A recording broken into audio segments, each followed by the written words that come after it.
And now for today's main event, Hope Forum Q&A with HUD staff.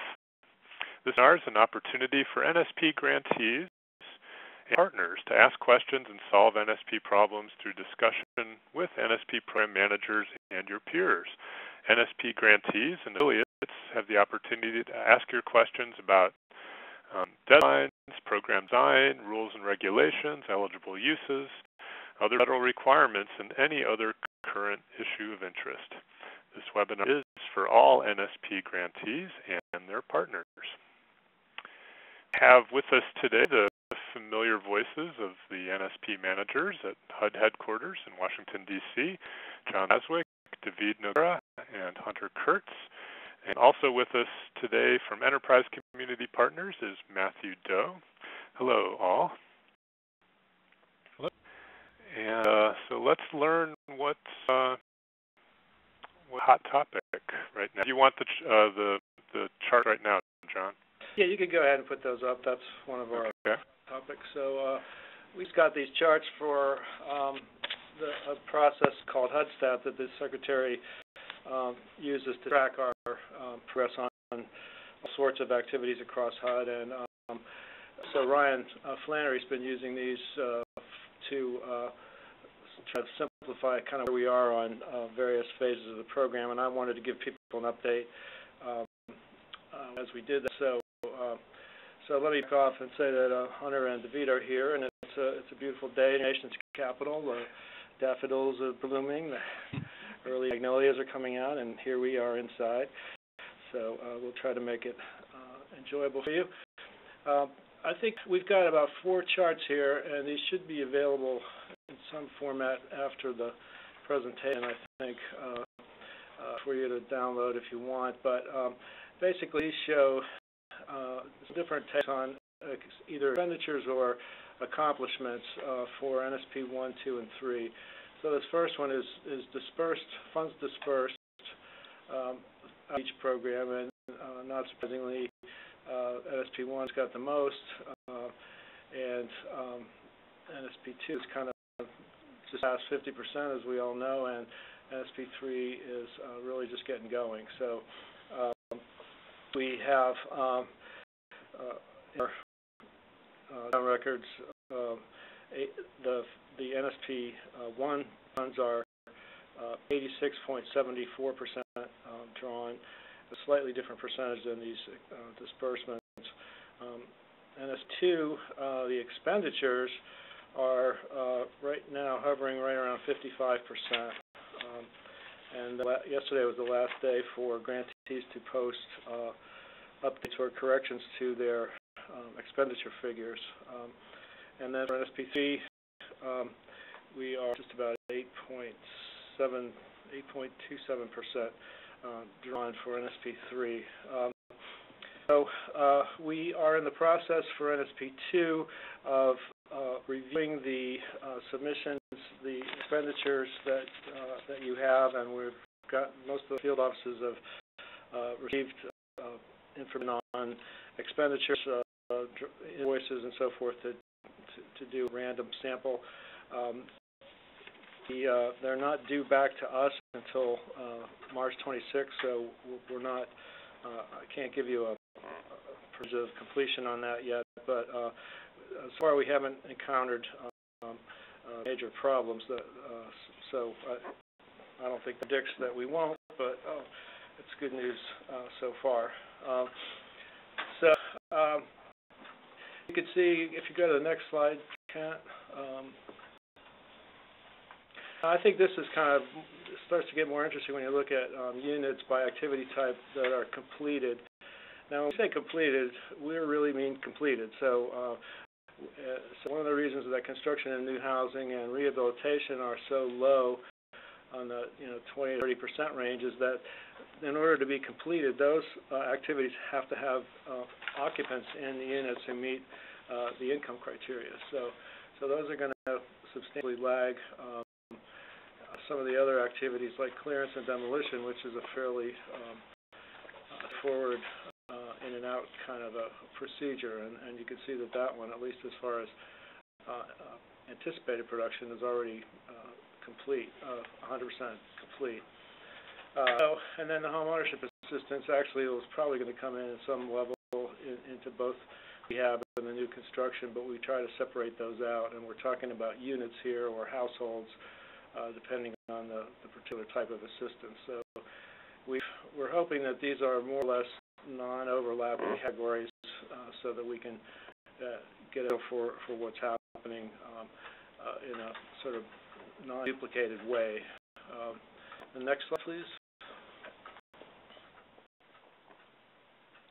All right, so this shows the NSP2 distribution of funds by activity type is slightly different presentation style, but again, it's by dollar amounts committed, budgeted, obligated, and dispersed to these various activities that we've seen here. So, again, quite a bit's going to rehab, pretty much half the funds, a little over half the funds, 1.93 million, 3 billion of NSP2 funds. So I think these are kind of instructive in the sense of what, where the money's going.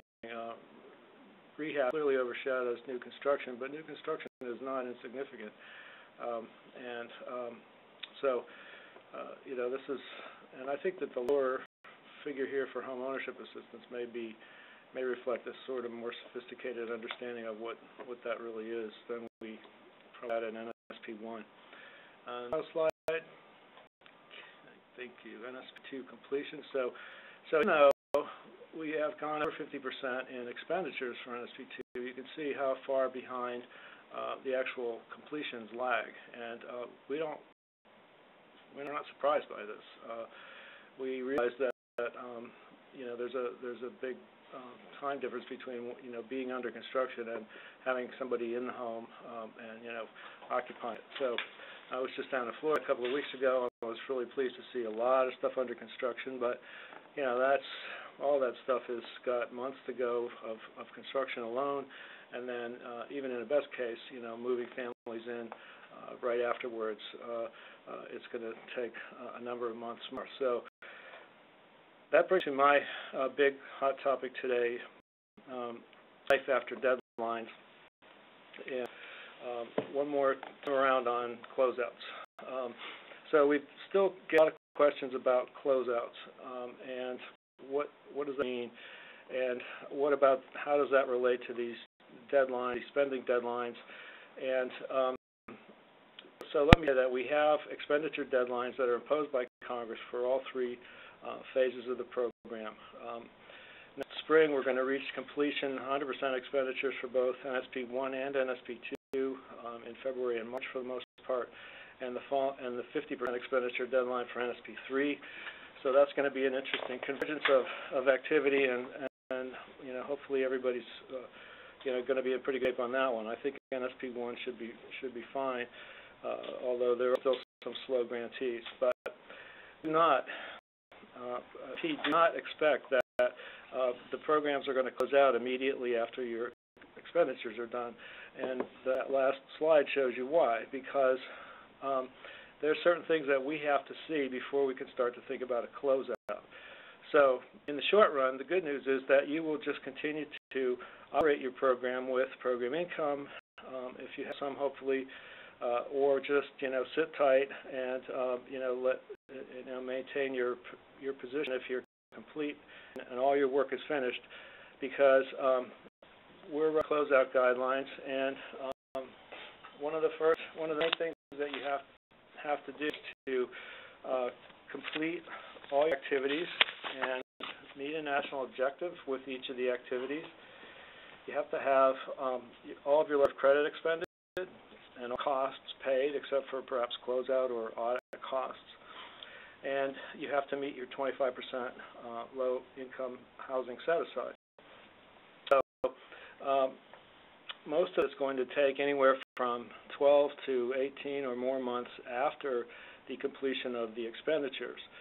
There is no legally mandated, legislative mandated closeout date for these projects, and so you should and will be able to continue to operate the program on program income by all the same rules that you're playing with now, until we get to the point where you meet the requirements for closeout, and we can start to execute a closeout agreement with you. After that point, rules for the program income will change a little bit. We think that it'll be a little bit more flexible. That's not finite, but what I want you to know, and I want you to tell your friends, that anytime that people get worried about next spring and then the deadline for 100% expenditure of NSP 1 and 2 funds is not the end of the world. You will continue to go on. If there are funds left in your letter of credit from the fact that you have received program income and drawn the program income prior to draw funds from the letter of credit, as you are required to do, you will have access to those funds. We will not be shutting down anybody's letter of credit. That money is by contract and should continue to be available because of the spending rules required by the by OMB. So there is life after deadlines. Right now, as of today, we have over $500 million in program income between NSP 1, 2, and 3. NSP 1 is the majority of it with $460 million, so almost $1 billion, over half $1 billion in program income already, which is about 7.5% of the grant funds that we had originally. So we anticipate that number will grow. You will be able to keep working off that both before we close out and after. And so we'll have to spout more detailed guidelines, but we really need to understand that you just keep going as before. That you need to hit your deadlines, but you should continue to plan to keep moving and make your program income decisions accordingly, so that you have a continued flow of funds if you can. So that's today's sermonette from HUD headquarters on closeouts.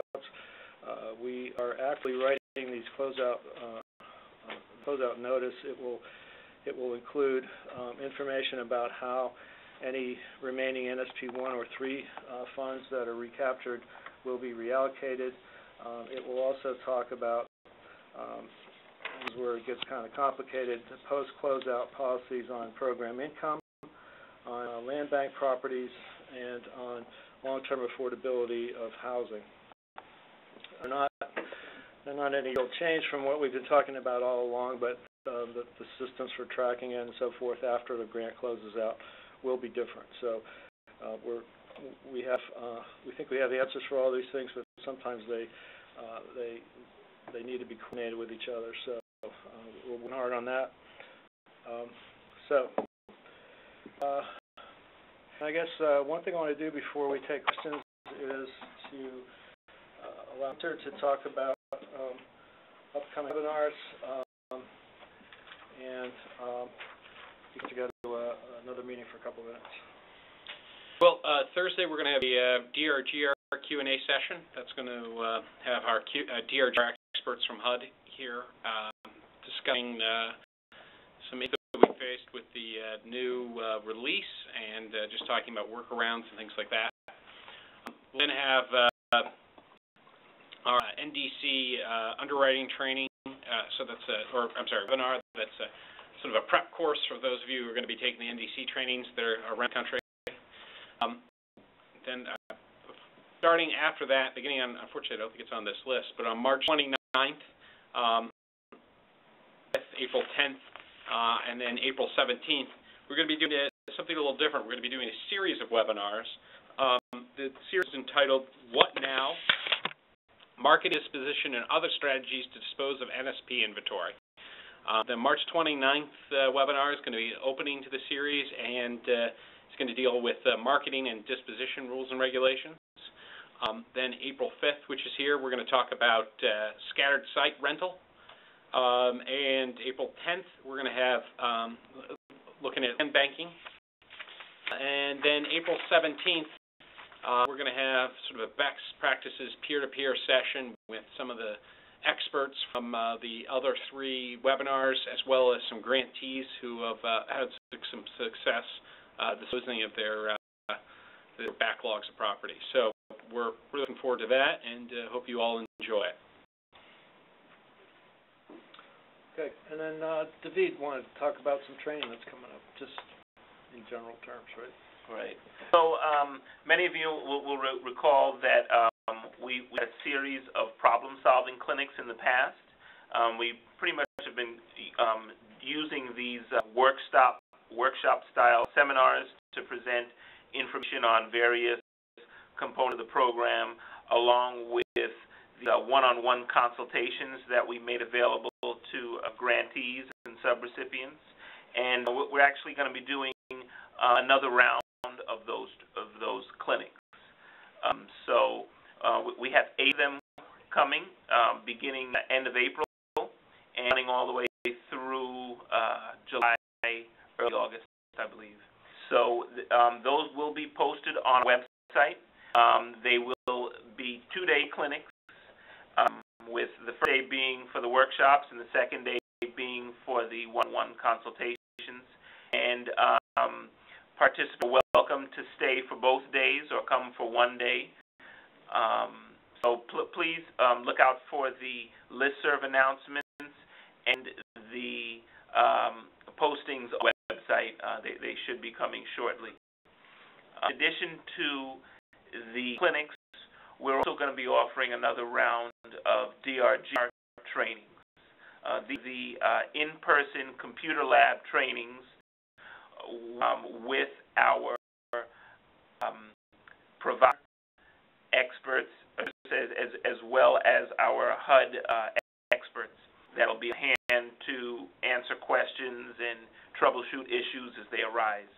So for those of you who may not have participated in the past, what this is, an opportunity to sit down, review some case studies, learn about how to pull reports, how to use MicroStrategy to generate reports, and you'll be able to go into your account and they'll show you how you can work on your on how you can manage your account. These are 2-day trainings, and they're usually limited to about anywhere between 20 and 30 participants. I'm going to have 10 of them also, and they will be running again beginning in April and through August. So please look out for those as it pertains to the work you're doing, and let us know if there's any additional trainings that you're interested in. So now we have the underwriting trainings, we have the DRDR, we have the clinics. If there's something else that we're not offering that you think is missing that you could really benefit from, please let us know. Okay.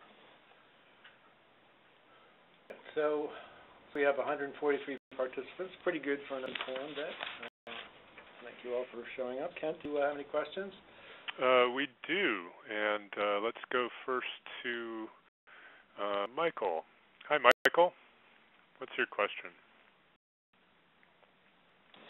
Michael, are you out there? Perhaps your own phone is muted. No? Okay, come back to Michael. And let's go to Christopher. Christopher? Hi, you. And where are you calling from? Calling Denver, Colorado, from the Adams County Housing Authority. How are you? Good. So my question is technical for the use of funds, and specifically, we're working on a project where NSP1 and NSP3 funds available to the project and committed to the project, and the question is that infrastructure improvements in support of the housing project. This is a distressed infill parcel that needs to have some infrastructure built to support the housing project. And that includes a road, water utilities, storm water, etc. And my question is the eligibility of that use for NSP3 versus NSP1 funds. Yeah, that's a good question. I think the restrictions on public improvements, public facilities in NSP 2 and 3 have concerned some folks, and at the time they're not they fully block projects here. So we appreciate your sending the question in early, gave us time to talk about it a little bit, but we understand that this infill parcel then is essentially a new subdivision or a new small subdivision, or you're not buying into an existing uncompleted subdivision or something like that? We're buying a very large parcel on which we will be platting a project that is smaller. So a portion of the parcel will be developed, and that will need a road put in through the entire larger parcel in order to serve it. But this is vacant land, essentially. It's vacant land, but it's infill and it's surrounded by contiguous development, and it's right. Okay. Yeah. So that meets our criteria for infill development, and you can redevelop a vacant parcel. The question about utilities then is really goes down to how much they serve the housing. If they are exclusively serving the needs of these new housing units that will meet NSP criteria for income and so forth, then they are eligible to the extent that to the same extent that the NSP units are a proportion of the whole. So if they're all NSP eligible, then all your infrastructure should be eligible. You have some cost benefit things to look at, so you might not want to. The fact it's in the public right-of-way does not automatically disqualify it from NSP 3. Yeah, for public improvements. So you see either in this scenario. I mean, typically under CDBG, you're restricted to the public right-of-way because you can only do public improvements in support of housing. Here, because you can develop new housing, that would include on-site work. So not all your roads are going to be off the property, or so you could do the sewer lines up to the property line and then beyond, because you can do the new housing. That's where it's a little more flexible than CDBG. So the question comes into play about is it in direct service of the housing? For example, if you have to run a looped water line, it extends off the solar parcel that you're building for just the housing, but it needs to run through the whole site in order to connect in two places. The portion that is not necessarily on the same parcel as the housing, but it's put in specifically to build that project. Tell me this: will there be other units built with non-NSP funds? Will also benefit from those water lines? The water and sanitary would run through an area that in the future could be developed, yes, but there are no current plans to develop. But for these lines, you couldn't build the subdivision because of the looping requirement. Exactly. Right. Well, I mean, I think from sort of a negotiation standpoint, it would be good to that if you could get some payment for those, for the off-site portion of those at the point when the future development occurs, that would then become program income. That would be great. But I mean, I don't think that doesn't have to happen. I mean, that doesn't have to be imminent for you to go forward with what you're talking about here. So. Okay. The way we've pitched these in the past is you can't build housing unless you have the roads, the water, the utilities to support it. Right? You just don't have a project without it. So from that standpoint, the public improvements become an incidental to the housing. However, if there were other units that are being funded with non-NSP funds that are also going to be benefiting from this infrastructure, you'd probably want to use a more graded approach to say this is the portion of the entire project. This percent is NSP and this percent is non-NSP, so this percent of funds is going to come from the NSP pot and so on. Right? It doesn't sound like you're there yet. So it sounds like you can make a case for funding all of it with NSP.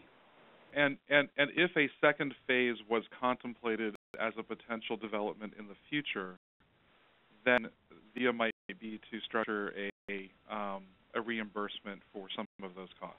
Yeah. Okay. I mean, that's recommended. I don't think, we can require that, but, Right. Under the change of use?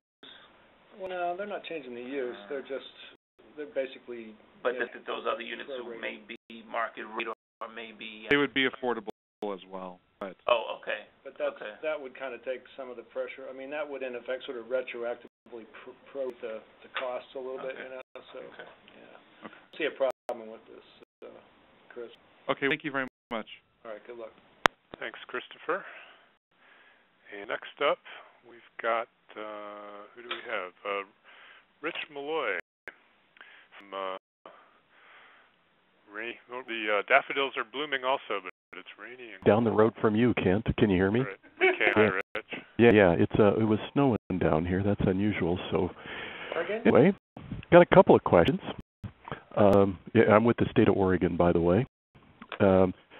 John, you answered the closeout thing, but I got a couple sort of tail-end questions to that. One is, it says in FAQ 1139, it's all clear that we have we could potentially still be constructing units beyond March of 2013. If those units are low income, can they still be counted towards the set-aside, or must our set-aside expenditure count be completed by March of 2013? This is P1. Well, I don't. Well, okay, so because I got some habitat projects that aren't going to be done until probably later in 13, maybe into 14.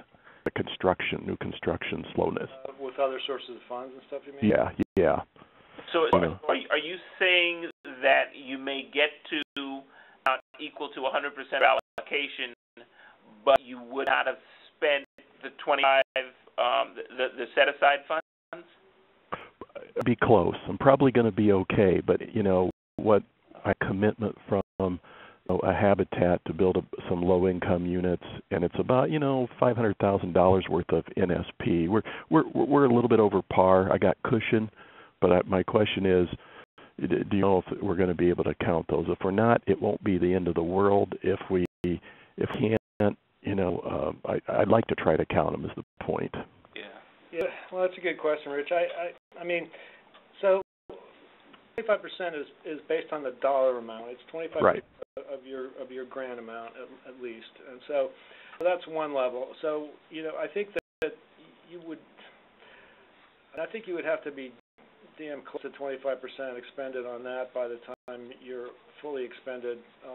But to the extent you'll have funds in your line of credit and your letter of credit and program income coming in, there's probably a little bit of flexibility. I wouldn't want to go too far on that, but that's the expenditure and the eligible activity. Then you still have the national objective, which is that's the part that we anticipate taking longer. And as you point out, these projects, particularly the multifamily stuff, has tax credits, sources of funds in there, and so you can use the NSP funds first, perhaps, but you still have a completed project until the other stuff is done, and that might be a little ways down the road. So, consider that as far as when we're reading this closeout guidance, try to take that because the statute speaks to spend amount equal to your allocation. Okay, 25% of our allocation, which is like $4.9 million or something. Okay. And it doesn't specifically address the set aside. Basically, you'd have to have the funds to meet the set aside requirement. If you spent the money and you haven't done 25%, Yeah, you have a little bit of a cushion. That's good. I mean, I think at some point, it would be easier to count the units after completion than to count the expenditures after completion. It probably would. Okay. And then kind of related to that, so going to that deadline a year from now, our agency still has administrative funds in our budget. Can the administrative funds be carried over, or must the administrative funds have been expended also? Because it's an operations thing because I'm still going to have to report, or whoever's here is going to have to report down the year as these things get completed. And well, so here's how we've been thinking about that. You have 10% of your original grant amount plus 10% of program income. So Mm-hmm. I assume you're saying that you still have 10%. Some of that original 10% still hasn't been expended by February of 2013. Correct. You have expended 100% of your grant. So in effect, you've got some money left in your letter of credit because you spent program income first, and so Mm-hmm. see that. You've complied. Yeah, you've complied with the requirement. You still, how you use those funds in your letter of credit is really only driven by eligible uses and national objectives and so forth. And so if you have that flex, if you have the way to cover that and still have that carry that balance forward, I think you'd be able to carry that balance at least until the closeout. Yeah. And you can still use 10% beyond that, but it's a big concern, I know, for a lot of agencies. Those land banks, for example. I mean, there's no Mm-hmm. source of fund beyond program income, and they could be looking at it 10 years after closeout type of horizon. So, Right.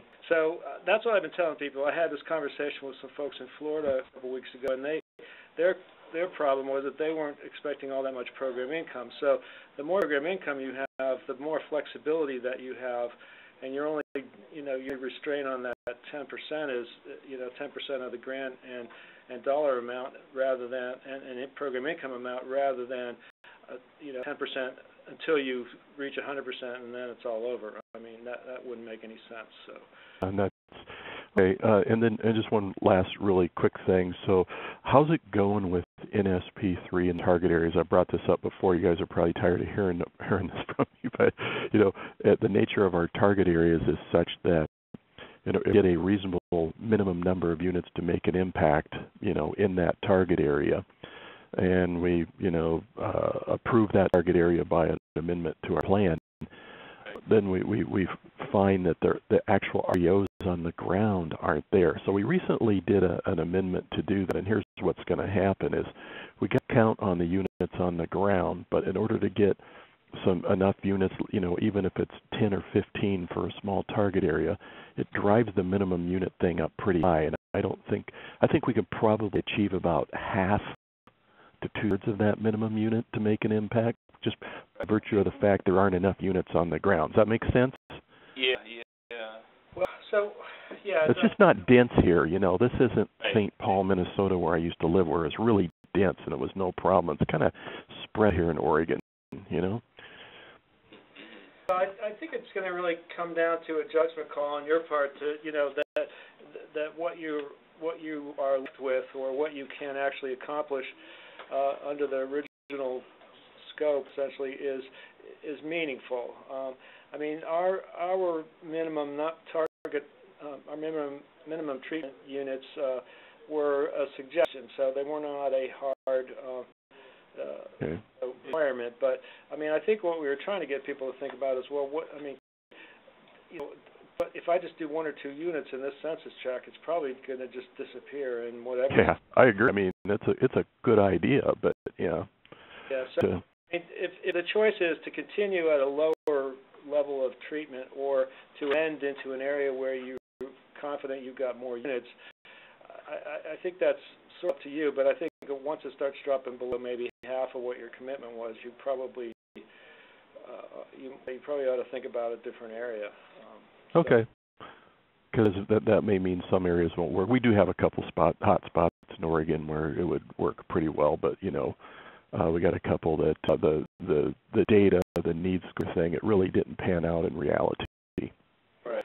Well, you got one of the best specialists, Kristen Arnold, out there, so check in with Kristen, and she could help you think it through. And if you can't figure it out, we can give you a call. Okay. That's all I have. Thank you, gentlemen. Okay. See you. Thanks, Rich. Let's move on to John. John, you there? Yes, I'm here. Great. Where are you calling from? I'm from Cuyahoga County Department of Development in Cleveland, Ohio. How are you? Just talked to Bill Whitney yesterday. Oh, okay. How you guys doing? Well, we're trying to figure out how to deal with demolition and national objectives and all sorts of fun questions. So. Oh, yeah, I hear you. I want to know the details. My question is, NSP3. If we buy a house and we do rehab, when we go sell a house, can that sale be a land swap? With what? Yeah. Well, with another parcel of land somewhere in that community. So of equal value or something, or? Well, in theory, I don't have we don't have all of the particulars on paper right now. What's behind that? What's the Yeah. What do you do? We have a community that has NFT funds made available to it from us through a competitive process. They have 2 target areas in their community. They have an existing eligible home that they want to acquire and rehab. And they have some other vacant. I have to apologize because I'm not exactly sure the exact characteristics of the other parcels, but I know that there's either an existing home that is vacant or there is a.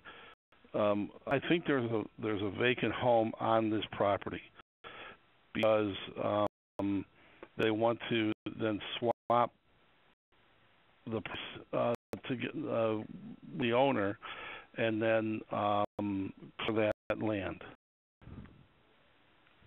Well, is there a reason they would just not they just can't buy it instead, or I mean? Well, I don't know that there isn't a reason why they couldn't just put it up for sale and market it. I think that they probably have I came into this late. I don't know. They might have a sort of a preliminary agreement in place. Yeah. With this second property owner to swap properties. You know, well, on one level, an exchange of property doesn't always have to be for cash. So, I mean, if you have 2 properties that are, you have appraised values and they're comparable, in theory you could do that. I'm not sure, David's saying, I'm not sure how TRGR would digest something like that. Maybe, I think Ryan's on with us here today, too. We typically track properties, at least completed properties, by addresses or lot numbers, and the extent to which services were provided to treat that property would be tied to that address. So then taking that investment and swapping it for an alternative investment becomes a little fuzzy there, and could be problematic for you. What we recommend is number one, you get the details straight on why this approach is being presented, what is being pushed, and if a way to work out, we'll certainly work with you. But my initial gut reaction is it sounds a little sketchy. Yeah, I mean, for one thing, I think you have to assure that the person that was receiving the rented home, met the NSP income criteria. Well, absolutely, that goes without question. We would certainly make sure that the renovated home would follow all the rules and regulations and period of affordability and all of that. There would be no question about that. That's really not the question. The question is the swap itself, and then is the new property program income, and does it come under the rules of program income? I think the cleaner way to do it would be 2 separate transactions. On one hand, you have a renovated property that you're selling to an income-eligible home buyer. On the other hand, you are receiving a donated property from someone who happens to be a beneficiary of the program. It's more than donated, but yeah, I think it might work. John, Kyle Darden is our, I think he's your specialist, NSP specialist in the Columbus office. Yes. Maybe we can follow up. Sometimes these things depend so much on the particular details that it's hard to say. I mean, I wouldn't. What I'm hearing is nothing catches your eye. There's no says no, you can't do that. But let's get it a little bit. I mean, I think you need to be sure that the values are similar or very close. I have a feeling that the value on the vacant property is going to be really low. The value on the ration is going to be somewhat near market. Right. Well, I mean, I think the other issue is the the affordability period. Because then, anytime you treat a property with NSP funds, you've got all the rules and regulations tied to it, tied to that property. So I don't know how that would play out with a swap. You couldn't then swap all those rules and everything to that donated property. But if you have, let's say the renovated property is worth $100,000, and the property with the home that you're going to tear down or whatever is worth maybe $20,000. Well, so the owner of the property you want to swap for is the one that's going to be acquiring the home. Maybe they could take that value and use that as their down payment. They'd still have to buy the house from you at some rate that was based on underwriting for some price that was based on a facility and so forth. Yeah. Well, that would certainly seem reasonable to me. Right. I agree with that. Yeah. I mean, I think there could be some ways to work. I don't know if Ryan's still on. I forgot to introduce Ryan because he's not in our building right now, but he's our DRGR whiz. And Ryan, do you have any ideas about how it might play through DRGR? Would that be something that is even worth trying? Yeah, I'm trying to think about it, and I visualize it. Yeah, I need more info to be able to come up with something. Okay. Treat it like an acquisition, like a standalone acquisition, perhaps. I don't know. A little more info. Yeah, it could be how you sort of record it. I mean, it's you could treat it could be effectively a swap, but it looks more like a down payment or something like that. Yeah, something like that. I think could work. I mean, yeah. Because whatever the property is that's being swapped, the lower value property, you can place a value on that and credit the home buyer for that value relative to what you're selling them the renovated home for. Right, and the program income would be the property rather than but I mean the value of that property. So that I wouldn't rule it out. I think we want to be kind of careful. Structuring. Yeah. I mean, you might even request some on-call TA to help walk you through structuring it, right? Because the concept could probably work. It's just about how you use structure. Okay, that makes sense. Something else I'll let you guys. Only if it's even the last one. And for down payment assistance, in order to be eligible to receive federal funds, somebody cannot be in arrears in federal taxes. What are in a repayment plan? Do they become eligible to receive federal funds? I don't think their name is clear yet. They're still in arrears, Yeah, because a moment they can renege on payment. I don't know if there's anything in the big purple handbook on that, but no, there isn't. You write it into our AU? You could write that into the ask a question line, and we could take a shot at it. I did write it into, and their response. The response was not responsive, the response came back as a question of, well, you need to call the lender to see if their monthly payment interferes with their debt ratio. It's the eligibility issue. Send the question in again and mention that you talked about it on the webinar and that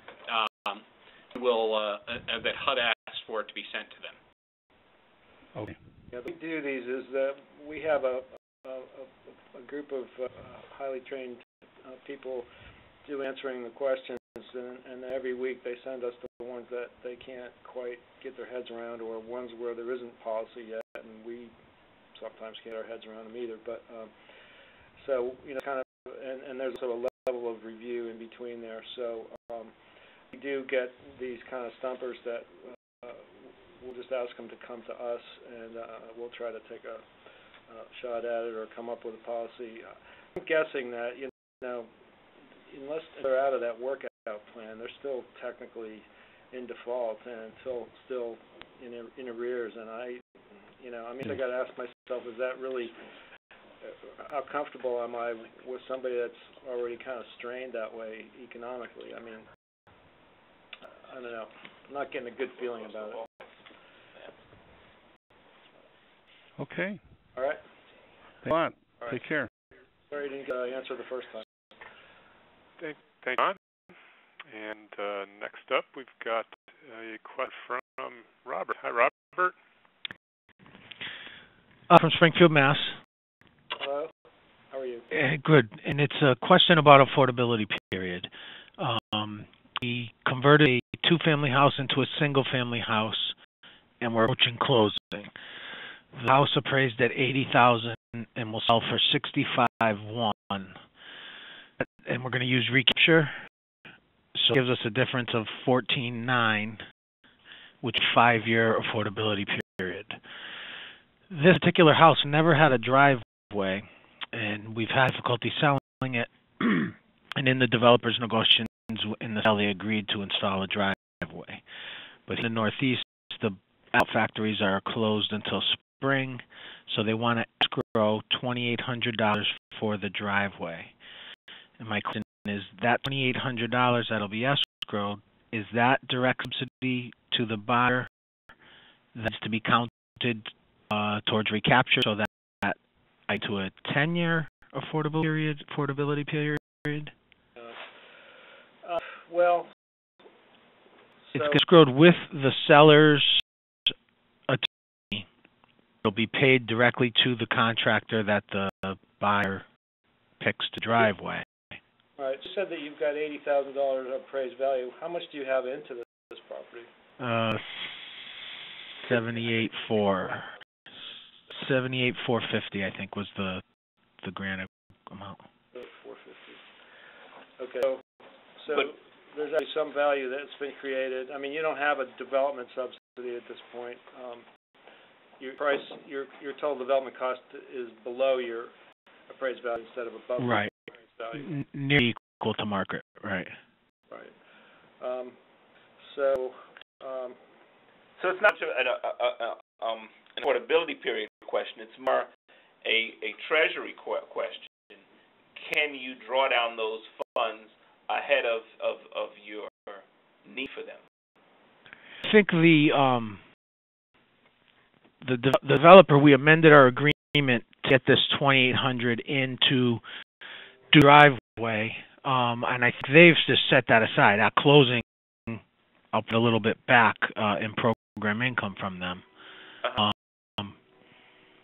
It's not like they want the money ahead of time. But before we close, I need to give them a deed rider that will say it's a 10-year or a 5 affordability period. I see. Well, and right on the margin there is what you're saying. Oh, well. Here's the thing, though. You can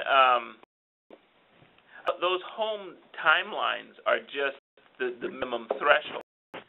You can extend them to the extent you want. So, I mean, to be safe, you can just say 10 years. Right. My problem is this house been on the market for a year. Finally got a buyer, and I'm afraid to. And the initial discussions, your driveway wasn't even an issue, and we said, and I'm surprised it appraised. I thought clearly we'd be under the 15,000, but it appraised a few days ago at 80, so we've got 14,900, and the threshold is 15,000, and I'm just scared of chasing fire away, but at the same time, I don't want a house sad if it's looked at in the future. I want to make sure I have the right affordability period. 60. Let me walk this through a second. Sure. Sales price is 65. 65.1. 61, and you bought at, or you have 80 into it. Well, the lender appraised it at 80, so I use that to say Right. the market value is 80. I'm selling it at 14.9 under market cost, and so that's under recapture. That's what's going to count as the direct subsidy to the buyer. There's no closing cost assistance or. No. Okay. I think you're misinterpreting how the recapture would work. Okay. The difference between what the property's worth and what you're selling it for would be considered a sunk cost. That's a development subsidy. Yes, it's worth 80, right? But it's anything that they put in that's over the 80,000 that would be the sunk cost. So the only thing that they can recapture is actually providing to the home buyer, right, as a second mortgage, as closing cost, as down payment assistance. That 14.9 is. I know, but the problem is the 78,450 I have into it now is not the total cost of the project. Basically, right. you got a project that's 82 or whatever, close to $82,000, and at which point I think you could say that that's the sunk cost is the piece that's over the 80,000, but you still have more than the difference between what you're selling it for. You can only recapture sales price on, right? Total development cost. No. Well, and I'm pretty confident if house value, like I'm actually looking, I grabbed my resale recapture book from one of the trainings. Resale recapture 60,000 in home development to a show. This is just an example. Yep. So you gave a developer 60. The house value is 160. You sell for 150. And gave them 10,000 down payment assistance. It says in the affordability period, what is it? It's 10 years of free capture because you're down the price from them. You're 10. You're selling it. The difference between the value and what they're actually paying, that counts as a direct subsidy to the buyer. I'm certain of that. Right. Just as if I was giving them down payment assistance or. So 14.9, the difference between the market value and what we're going to sell it to them, certain that counts as recapture. What's the total development cost? I've paid 79, say, and it's probably 83, maybe. Because we know off of market. So, I mean, the thing. Anything you add at this point. So if the difference between the 78,450 and the 65.1 that you're selling it for is 13,350. So because you can only sell it for lower of TDC or appraised value. Right. But the difference between 13,350 and the 15,000 that kicks in the 10-year period is less than the $2,800 that you have to spend on the driveway. Right. So. I don't know. How do you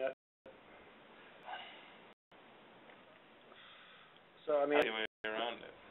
Yeah, I don't see a way to not spend another $100. It's 10. To make it 10. And again, in calculating this, and again, I'm using the home rules, but in calculating it, I'm the market value of the home and the sales price of the home. And that discount that benefits the home buyer. So there's my 14.9. I don't have anything else. I'm not giving anything else directly to them, but that does count as a direct home buyer assistance. Right. What is this $2,800 that I'm escrowing? That make me go into does that count as direct home buyer assistance? If I had put the driveway in, if it was an asphalt factory, and this maybe my solution is to hold off for a month or 6 weeks, have the developer put the driveway in, and then close. I'm still at the 14.9, and I've got a five-year restriction. Yeah, I think that might be possible, because I think what's going to happen is that, unlike in the home program, NSP requires you to sell at the lower of total development cost or appraised value. So you actually have less of a development subsidy in it from an NSP standpoint. So at I'm sorry, can you low of the TC, which is 82, or value, and that's 80. Right. Okay. Selling it for 60, I'm way under both of those.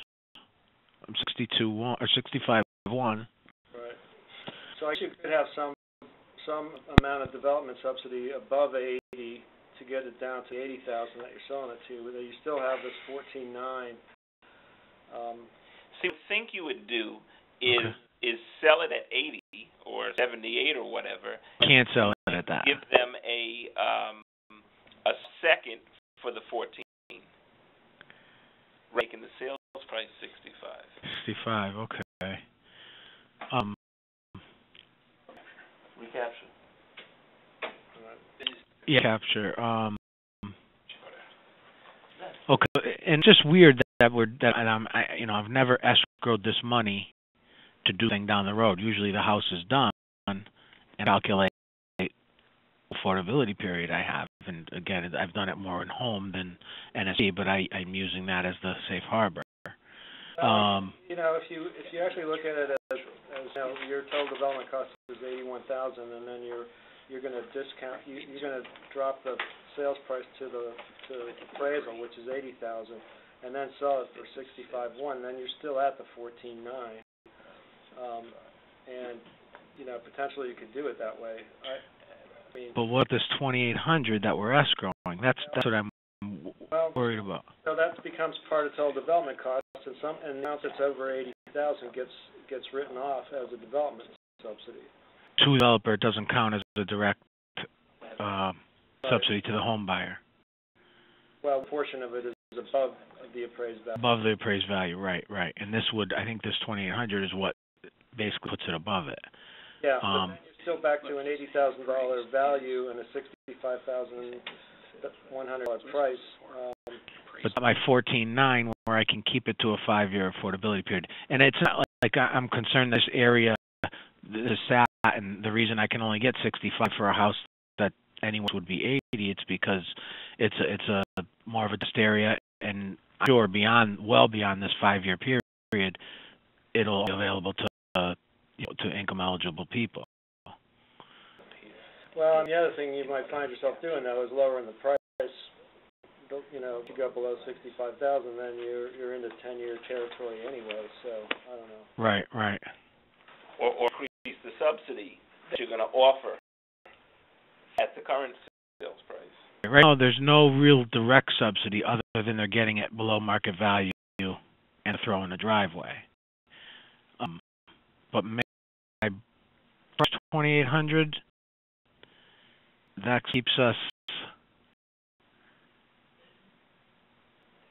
I'm scared. I finally got somebody to buy a house, or the children finally got somebody to buy, and I don't want to set them off with the 10-year because the early discussions were of a 5-year. Well, the other way to think about it is to see if you can make a case for resale, and that the area is low enough income, that the prices have not appeared. Right.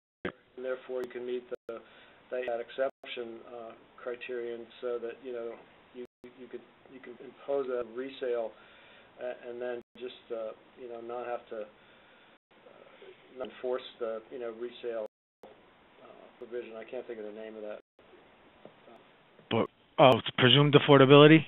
Presumed affordability, yeah. But then I need a study in.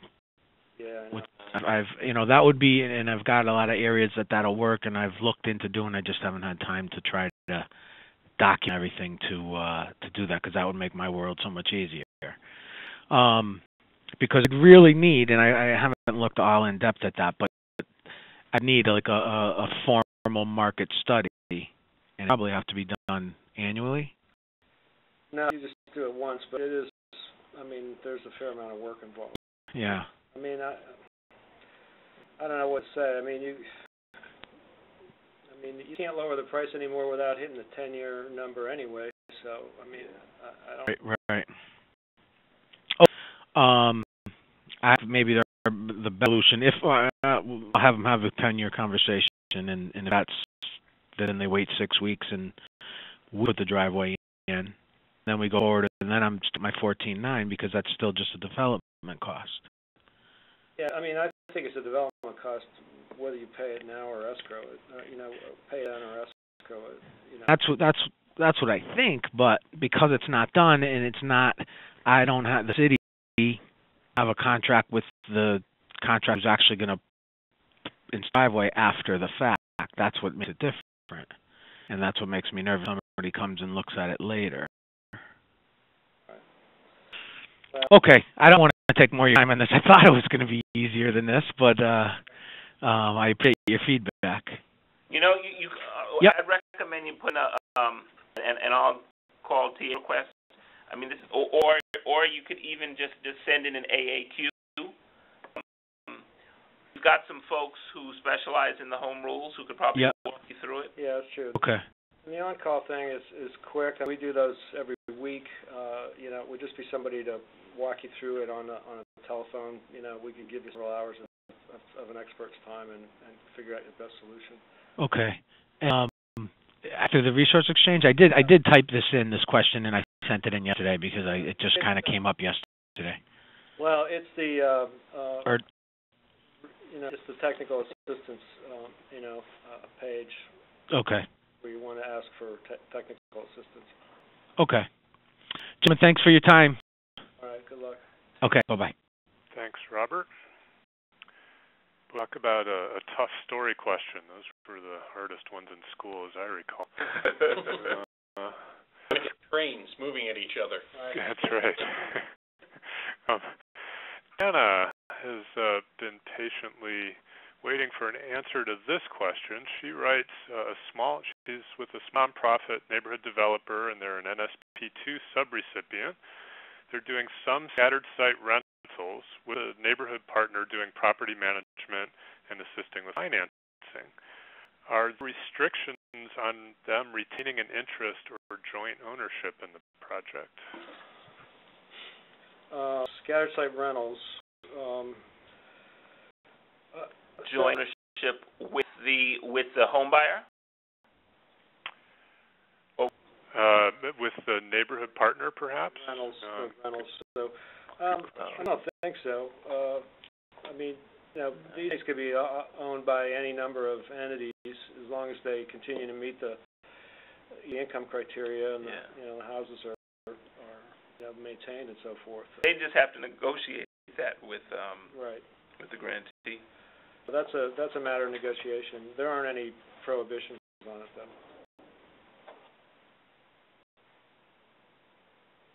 Good. Diana wants to call in with any more details, but I don't think that's a problem. Okay. Income would be, any income out of operating costs and so forth would be NSP program income. Yeah. All the rules would still apply. It's a matter of how the grantee wants to structure the ownership. Let's to Joni. Hi, Joni. Hi. Hello. Where are you calling from? I am from North Carolina. I'm with a small Habitat affiliate. We have NSP1 funds, and I wanted to know if there was a determination that's been made about program income in the future going forward, or if we'll have to continue to remit the 2% for the life of the home mortgages. 2%.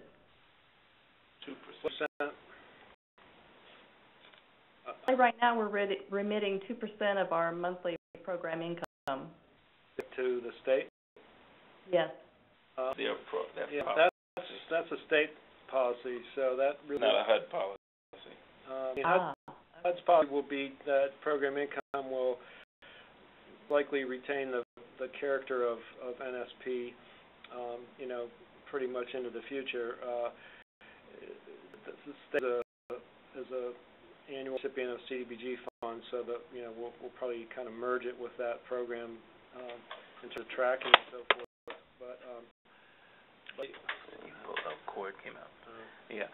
What I have seen some states doing, though, is they're requiring their sub-grantees or sub-recipients to a certain portion of their program income back to the state so that the state can use it to administer the program for program admin purposes. That may be what the state of North Carolina is doing. Yeah, they can do that. Yeah. That's their. Okay. That's between you and them. Okay. Sure. Tony? And next, it looks like we're going back to Christopher. Yes, thank you. A follow-up question that I had is related to this larger parcel. We end up developing our project, closing it out, having meeting number of units on a per basis or exceeding that.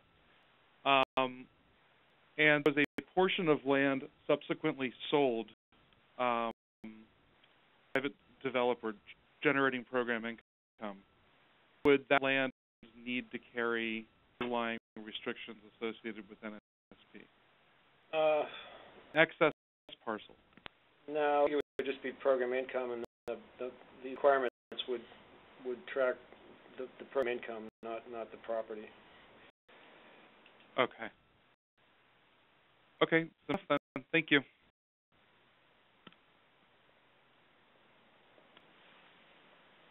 Again, Christopher. And who's up next? Let's go to Carla. Hi, Carla. Hi. My question is regarding realtor commissions. We recently opened up a realty department in-house. I'm sorry, I'm calling from Affordable Homes of South Texas in Callan. And we have two realtors right now currently on board and our broker, who is a full-time salaried employee. One of our realtors has, besides her realtor's license, she also holds a mortgage license. So she's been working as a loan officer for us, but since she obtained her realtor's license, she wants to be helping on the disposition side for the NSP2 properties. Mike, can she earn a commission on that? Because any commissions that we receive, we would have to send back as program income. Yeah. So these are salaried employees or the realtor? One of us, the other realtor we have is a 1099. I think we had another affiliate that had a real similar question, and it's technical enough that I don't want to. I can remember it right now, so maybe you could write that in, and we can follow up with you on it, or maybe talk to Herman or somebody, because I don't remember we had this question, but we went back and forth with. I thought we did some kind of indirect cost allocation or something. Yeah, people are not crazy about the idea of having earning a commission, a fee, as opposed to an hourly rate, basically. So one thing, communities have used realtors, third-party realtors, and paid them a fee the same way you would pay anybody a fee, as a buyer broker. It gets complicated when they're in-house, Right. And I just don't remember all the gory details, but I know there were some because it took us a while to figure this out. So, I'd like to follow up with you separately if you could. My email address is on there. One of us, send us the question. Let us look that up because it's a sticky kind of area.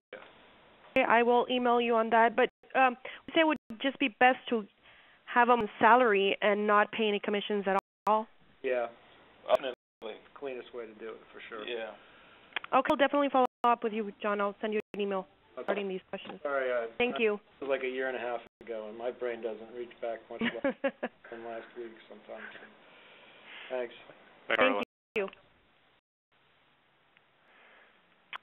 Maureen sent in a question about income eligibility. The purchase agreement is not yet in place, and the applicant applied for NSP in 2011. Will the new 2012 income limits affect their income restrictions? I think we've said that months that you have 6 months to remain that's the home rule. Income eligible. So limits go. I mean, if the limits go up and your income stays the same, then you're okay. But we are seeing places where the limits are going down. I don't know if that's what they're worried about. But either way, I mean, it's good for 6 months. I mean, I suppose if you did it 5 months ago, now you have new income limits. You could take another look at it. So if they enter the program, it's a very sort of broad term, then the limit doesn't. You're saying you don't recalculate. You don't recalculate. For instance, like in Habitat, if you end the program somehow with some sort of official documentation, then start working at building your home, and 9 months later, you need to recalculate your income. Right. You that point at which you entered the program. So they may want to consider that also. Yeah, so what we're saying is once you've qualified, you're good, and you don't really have to. I mean, even beyond that 6 months. I mean, that the 6 months is to be approved to be qualified as a eligible participant in the program. Once you're in, you're in. Then.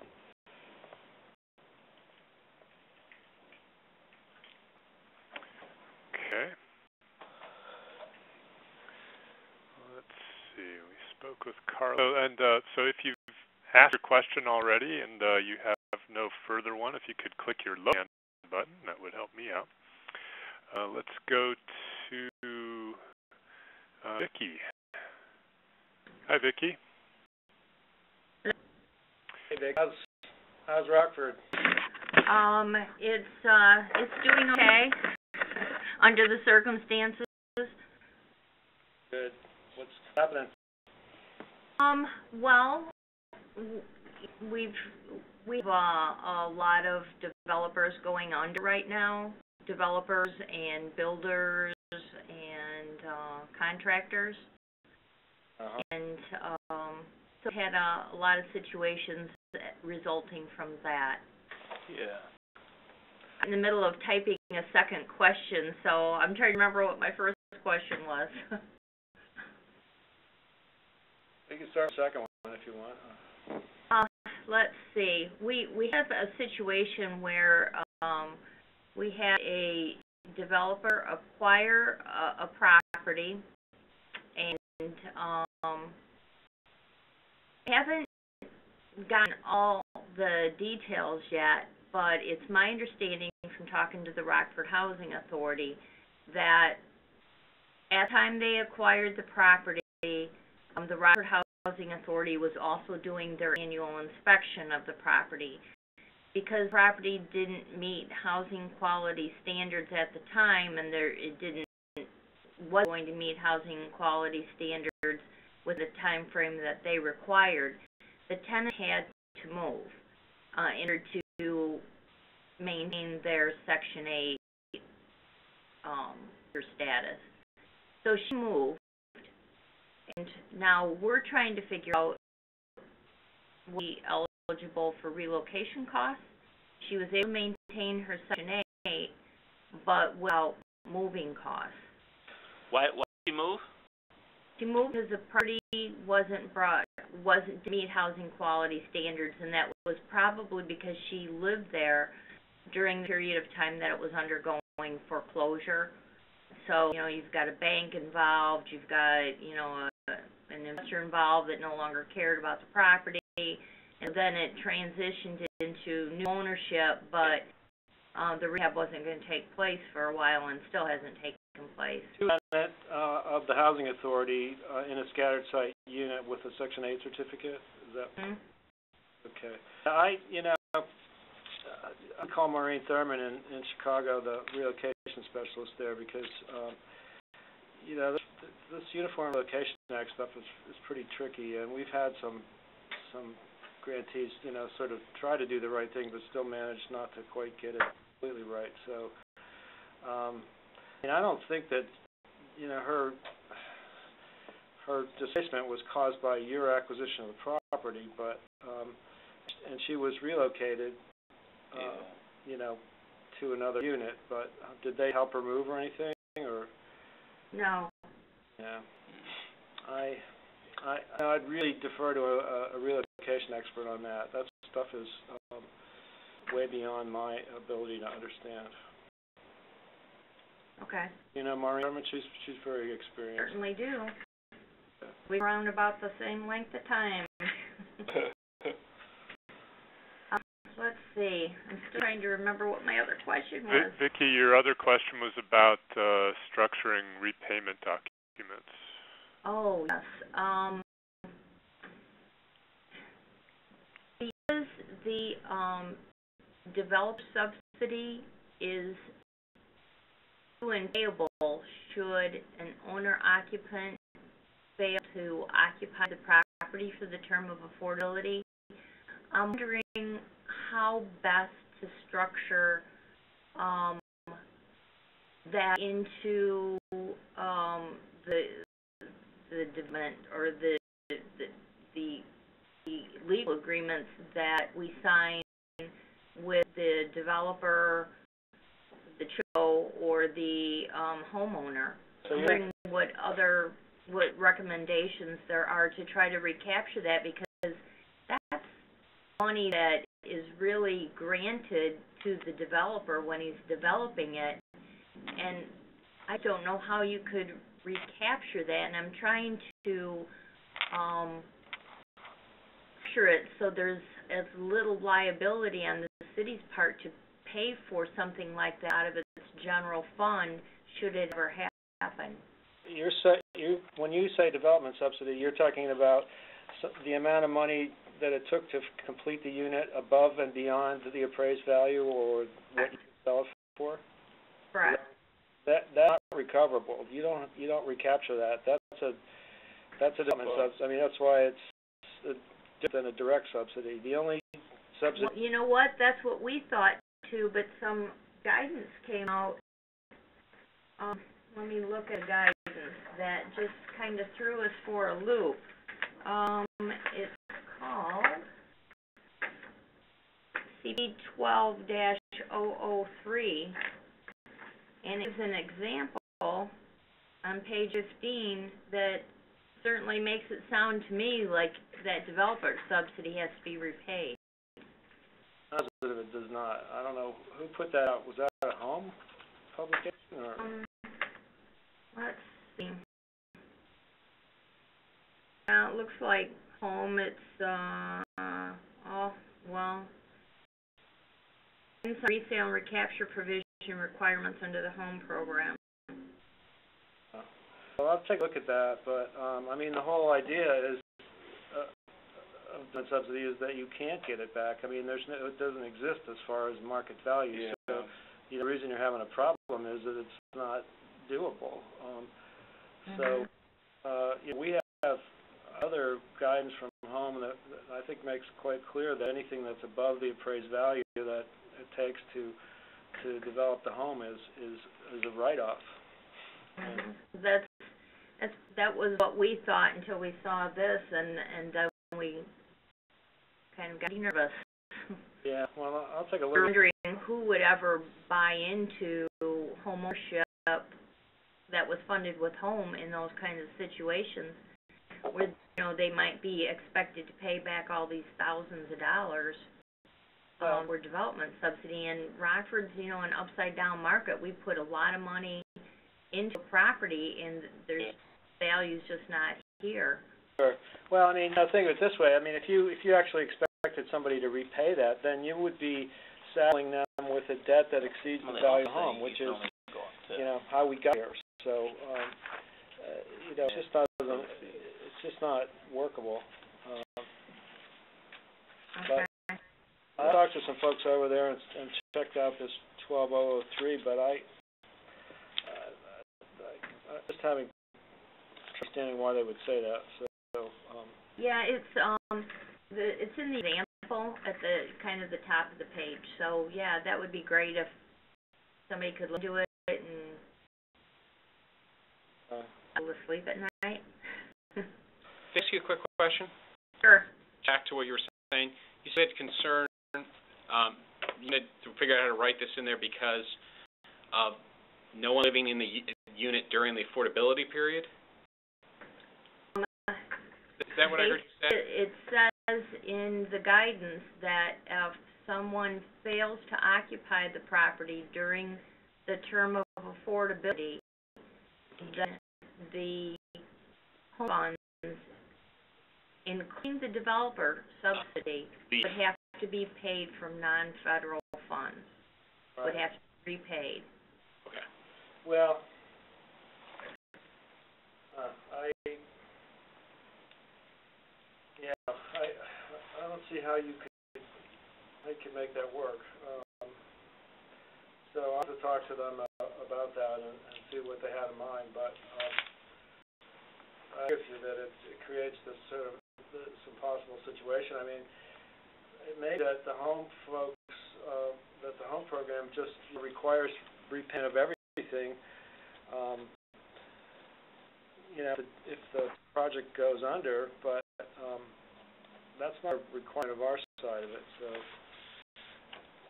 Okay, so that wouldn't have to be incorporated into any NSP projects. I mean, the only guidance that we've adopted, and it's really as a sort of safe harbor, is 254. And I don't think it's development subsidy stuff is subject to recapture. What she just said would be wouldn't apply with this. You can only recapture. What they're trying to do is basically, I think what they're trying to do is penalize the grantee or the CHODO or somebody like that by saying, well, you sold it too cheap.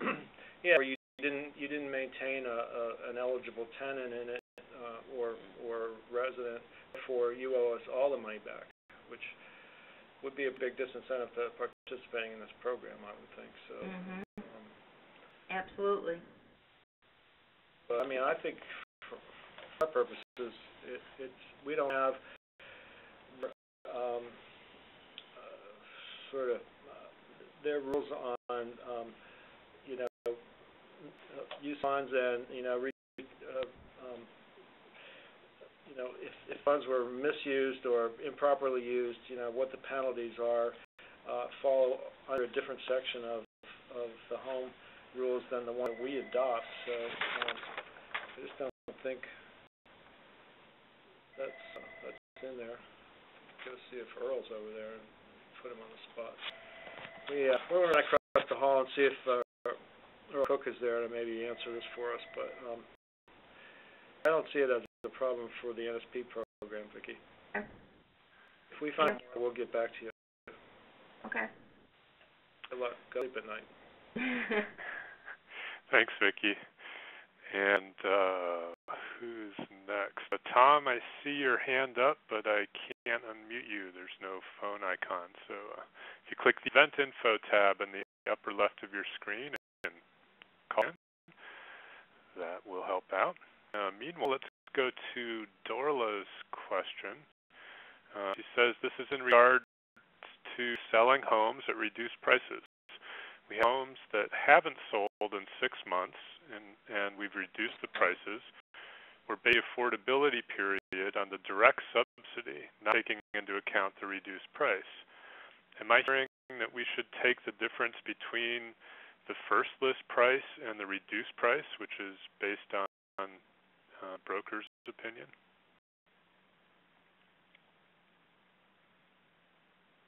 We had a little. We were trying to get some other information there, and could you repeat the question, Kent? Sure. Dora asks, She says this is in regards to selling homes at reduced prices. We have homes that haven't sold in 6 months, and we've reduced the prices. We're basing the affordability period on the direct subsidy, not taking into account the reduced price. Am I hearing that we should take the difference between the first list price and the reduced price, which is based on the broker's opinion?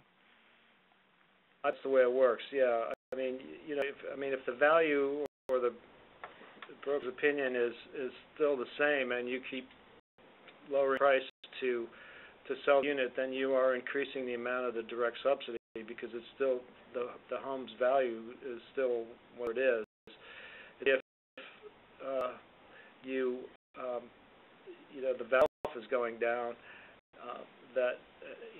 and you're seeing the same number of dollars below that, so you could in fact be putting yourself into a longer affordability period by lowering price. But I mean, if the value is there, then you are giving more of a subsidy to the to the family that's buying the unit. So it's only appropriate that they would have a longer affordability period. So yeah, when you change things, the relationships change and the affordability periods may change.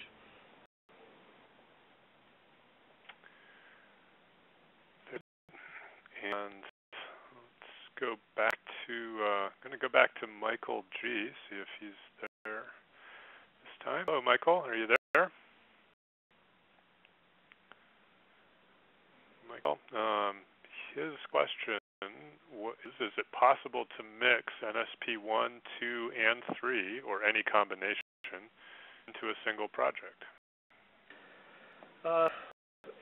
Yes, but you have to be operating in an area that would be common to all 3 programs, or any combination of those, which is not unusual. I mean, we've seen quite a bit of sort of going back to the same area. So, I mean, if neighborhood is the same and the program meets the criteria of all the different components, then you could. But for example, in NSP1, you can do public improvements or public facilities that are not related to housing. So you couldn't do one of those, or you'd have to do it with just the NSP1 funds somehow. But most of the other ones, most of the requirements are fairly similar, and there's no reason that you couldn't do it. I think that we would be a little interested in sort of how we count the production at the end of the day, so that there isn't a lot of duplication, between programs. But we can figure that out when you get to it.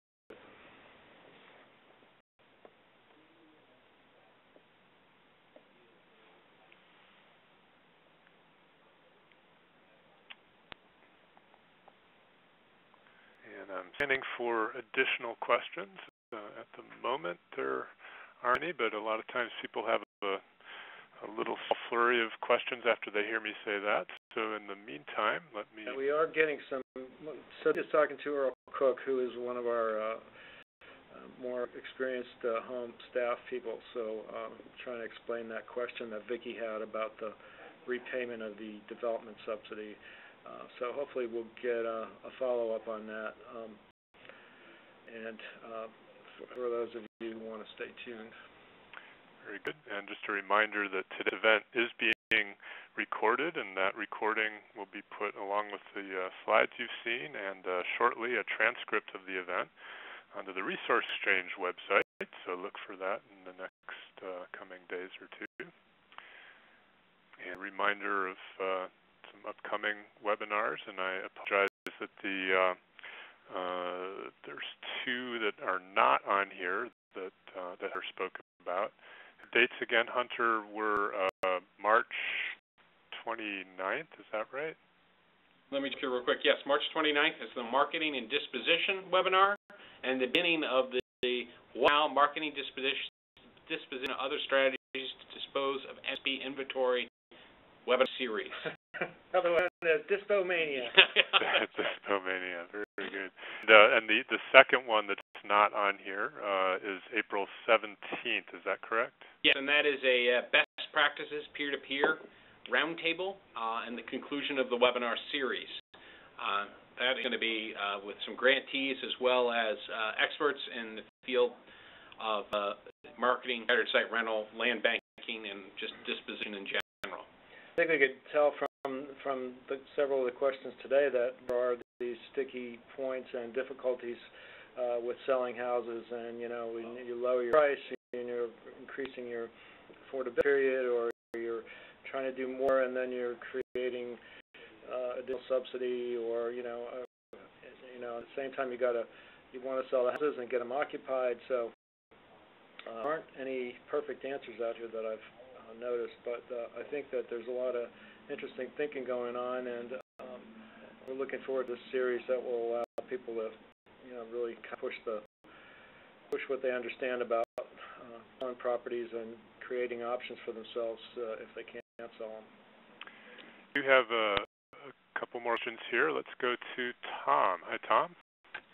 This is Tom Wilson, CPLC, Phoenix, Arizona. I have a question regarding the payment of property management fees. Okay. We have a large complex that's partly vacant, and we're doing rehab. And in the process, we've got on-site management. Now, we have in-house a property management entity. Can be a related party, meaning our in-house management fee? I think this is similar to the question we had about the brokers. And our auditors would prefer that you pay them, salary rather than fee. But I have been working with the Inspector General's office here to come up with a policy that looks at flat fees or percentage fees as a legitimate way to do this. I think the problem that we get into, Tom, is if you were paying that fee to Long Realty as a management fee, the third-party fee, it's okay. It's one of those matters when the property managers are on staff that the auditors get twitchy because they think that they should be paid hourly rates rather than some sort of a fee, because they're employees, they're not third-party contractors. So. Well, they're actually employees. They receive a salary. The management company in the agreement charges a management fee that's a percentage of the gross rent. Right. This is a third-party management company? Pardon? This is a third-party management firm? It's a related party. It's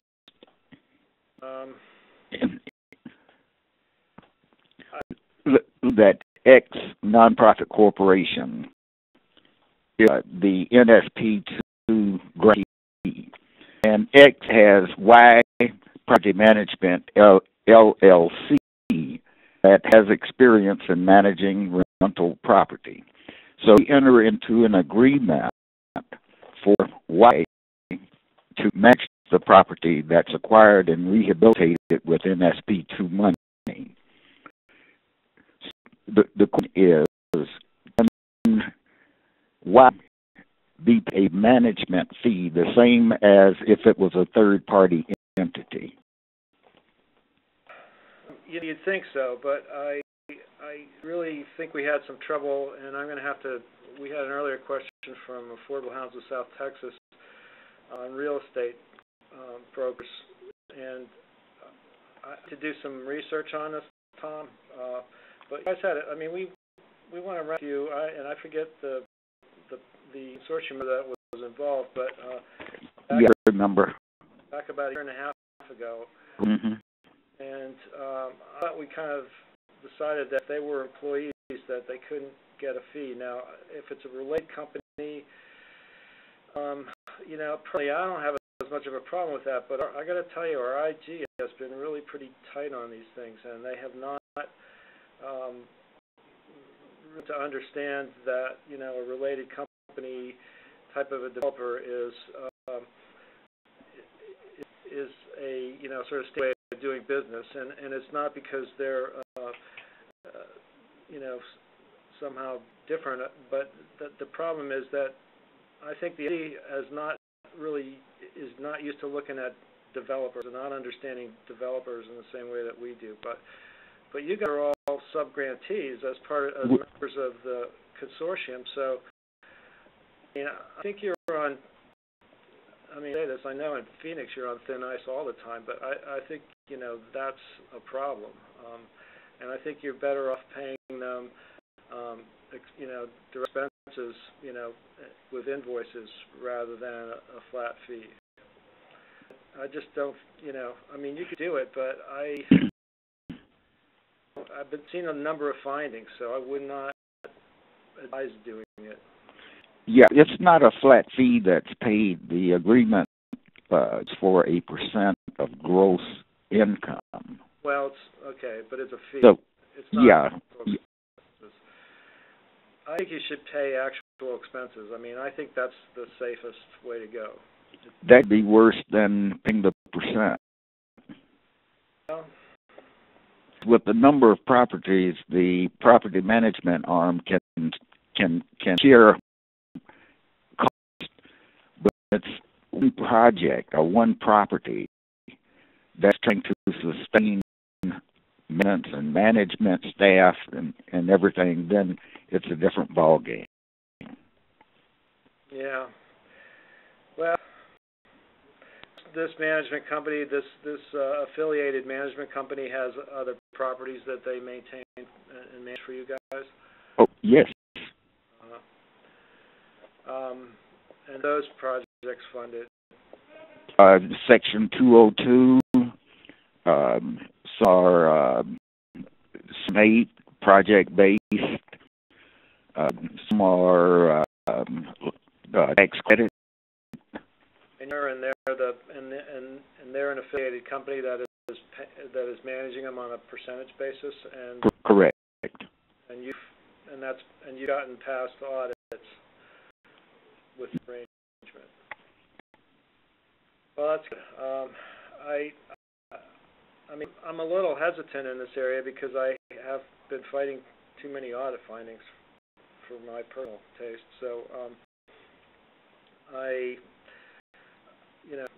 look into it some more, and I've got, another one of your members with a related question, so I'll get back to both of you guys on it. Yeah, because we discussed it yesterday, and I know that when we did a peer support visit to one of our consortium members, it came up. And I knew we had resolved it, but I couldn't remember how we resolved it. Yeah. But there was a finding not long ago in the Valley with a developer with an affiliated building company that ran into a bunch of trouble with the auditors. So and guys have less flexibility than developers. So I mean, it makes sense to me, but I guess I'm an auditor, so let me follow up on this with you. I certainly would appreciate it that we can give guidance to all of our consortium members. Okay. Okay. Sure, Tom. And one question still in the queue here, and that is from Santiago, who says, in rental leases, the owner/landlord required to institute a civil court proceeding in order to evict. We have a requirement.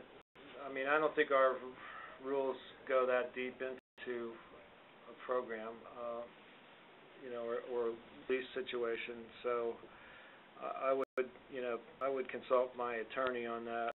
And state laws are very different on all this stuff, and it's really hard for HUD to make a statement that works on all these different state laws. So you really need to just talk to your own attorney and find out what your state requires. I mean, some states, update that so have a choice. So I think it's the way you need to go. It's not a HUD issue. That makes sense. I see no more questions, and I would remind folks that as they exit, you'll be taken automatically to a survey form, and we'd appreciate you taking a moment to complete that form, give us some feedback.